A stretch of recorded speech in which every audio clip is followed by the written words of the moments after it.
आगामी महानगरपालिका निवडणुकीत एकाच वेळी 4 वेळा मतदान करावं लागणार आहे। पण नेमकं का आणि कसं?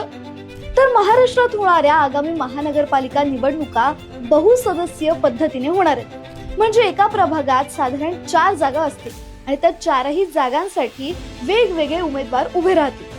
ही मतदान पद्धत बृहन्मुंबई महानगरपालिका वगळून उरलेल्या 28 महानगरपालिकांमध्ये लागू असणार आहे।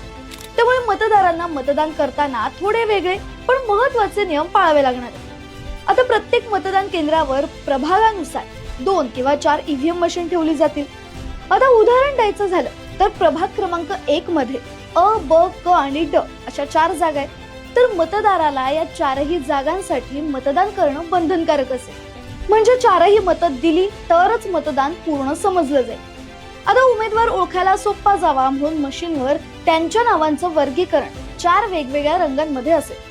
अ जागेसाठी पांढरा रंग, ब जागेसाठी फिकट गुलाबी, क जागेसाठी पिवळा आणि ड जागेसाठी फिकट निळा रंग। 4 पैकी 4ही मतं देणं अनिवार्य आहे, पण ती मतं एकाच पक्षाला द्यावी लागतील असं अजिबात नाही। मतदाराला पूर्ण स्वातंत्र्य आहे की तो अ साठी एका पक्षाचा उमेदवार, ब साठी दुसऱ्याच पक्षाचा उमेदवार, क साठी तिसऱ्या आणि ड साठी आणखी वेगळा उमेदवार निवडू शकतो। हा, पण जर 4 पैकी एकही मत कमी पडलं तर तुमचं मतदान इनव्हॅलिड ठरेल।